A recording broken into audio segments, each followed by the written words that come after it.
Hello everyone, I am नवीन कुमार और यहाँ पर हम लोग देख पा रहे हैं कि बीसीजी जो कंपनी है ब्राइटकॉम ग्रुप की, वो पर्टिकुलर कंपनी का स्टॉक जो है वापस रीलिस्टिंग के लिए आ रहा है। तो काफ़ी भाइयों के जिनका पैसा अटका हुआ था, जिन्होंने 10 रुपये या फिर उससे नीचे या फिर उससे ऊपर भी काफ़ी लोगों ने जिसमें 30 रुपये 40 रुपये तक में भी खरीदे हुए हैं, तो उनको अगर अब स्टॉक में ट्रेडिंग होना बंद हो गई थी तो वो जो वापस ट्रेडिंग है वो शुरू होने वाली है।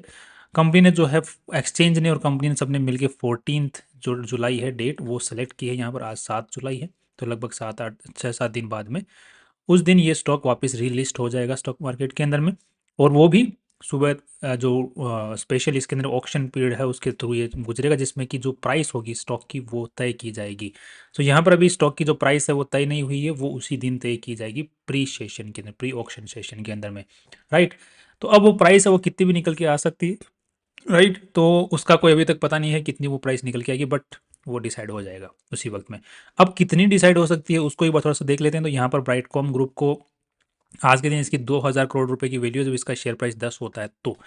अब यहाँ पर इसके जो अगर हम लोग बैलेंस शीट को अगर चेक करते हैं तो यहाँ पर कंपनी में कोई लोन तो है नहीं बिल्कुल भी। राइट। बट यहाँ पर एक रिस्क चीज़ ये है कि कंपनी की जो इंडिया की जो कंपनी है, इंडिया वाली जो कंपनी है, वो पर्टिकुलरली उसके पास में ज़्यादा बैलेंस जो जो माल है वो नहीं है, बट जो कंपनी की सब्सिडरी कंपनीज हैं उनके पास में माल है यहाँ पर।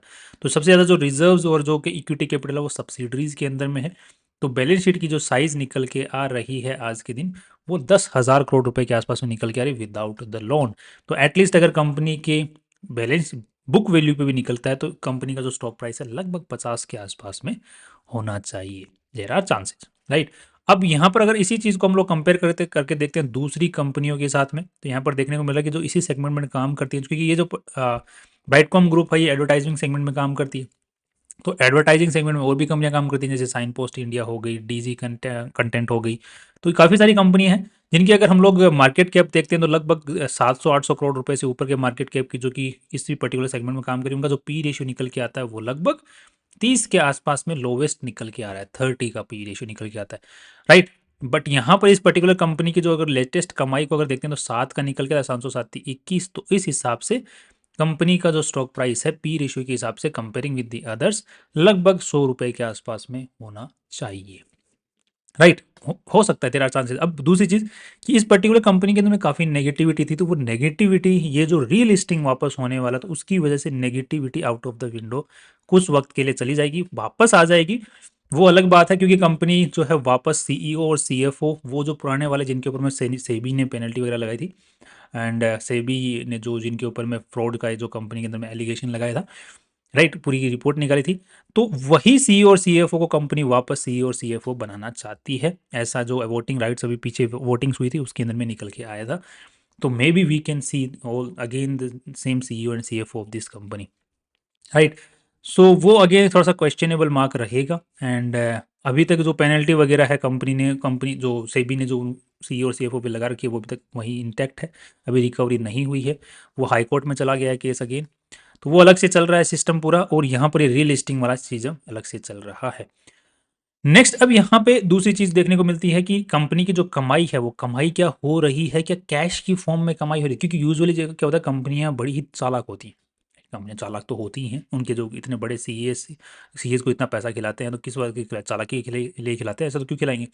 तो यहाँ पर देखने को मिला कि कंपनी ने दिखाया कि 700 करोड़ रुपए का इन्होंने कमाई की है मार्च 2025 के अंदर में। तो बट यहाँ पर अगर हम लोग कैश फ्लो के स्टेटमेंट में चेक करेंगे, या फिर हम लोग यहाँ पर चेक करेंगे अदर एसेट्स की फॉर्म में, तो कंपनी का जो कैश इक्वलेंट है जिसको हम लोग देख रहे हैं, तो यहाँ पर जब इनके ऊपर में केस वो सेबी की जो गाज गिरी थी, उससे पहले जितना कैश था यहाँ पर 1400 करोड़ रुपए के आसपास में कैश था, वो कैश कम ही होता जा रहा है, जबकि कंपनी 700 600 700 करोड़ रुपए की कमाई सालाना करी जा रही है, और जबकि कैश है ये खत्म होता ही जा रहा है, इसमें बढ़त नहीं हो रही।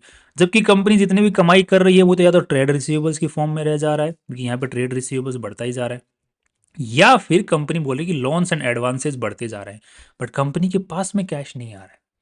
तो ये एक थोड़ा सा क्वेश्चन मार्क दिखाता है कि अगेन कि कंपनी कमाई तो कमाई दिखाई जा रही है, बट पहले पास्ट के अंदर में कंपनी का कैश भी बढ़ता जा रहा था, but after this thing company की कमाई तो बढ़ती जा रही है, बट प्रॉब्लम है कि कैश क्यों नहीं आ रहा है, वो कहाँ जा रहा है। तो ये अगेन एक सवाल। और दूसरी चीज, कंपनी की जो इंडिया वाली जो ये मेन कंपनी है ये यहाँ पर जो है कमाई करती हुई नहीं दिखाई दे रही है, क्योंकि उसकी अगर आप लोग कमाई देखोगे तो यहाँ पे बिल्कुल ही इंडिया के अंदर की जो है वो बिल्कुल नील वटे सन्नाटा है।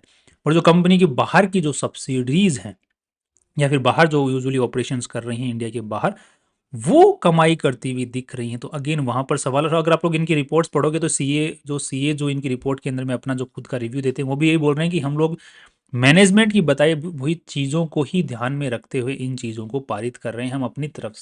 हमने अपनी तरफ से जो है चीज़ों को देखा नहीं है।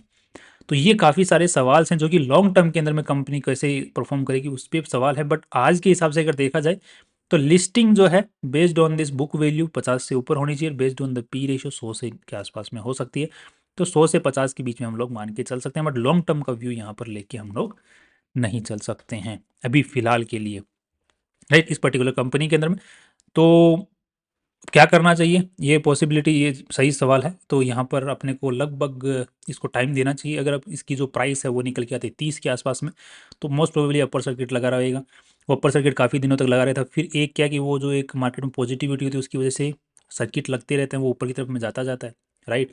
तो वो थोड़े दिन के जाएगा। तो आप लोग, अगर मेरा मानना है कि 70-80 के आसपास का अगर प्राइस जाता है तो उसके बाद पास में एग्जिट कर लेना चाहिए, अगर जाता है तो।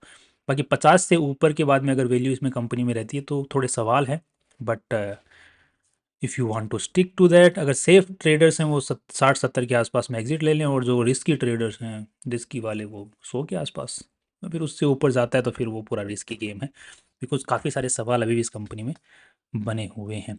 ये मेरा ऑब्जर्वेशन है, जिसको ऑब्जर्वेशन के पीछे क्या दिमाग है वो भी मैंने आपके सामने बताया है। That's all from my side. कल फिर मिलते हैं इंपॉर्टेंट वीडियो के साथ में। बाकी आपको कोई भी डिसीजन अपना रहता है तो आप नीचे कमेंट सेक्शन में लिख सकते हैं। सी यू टुमारो।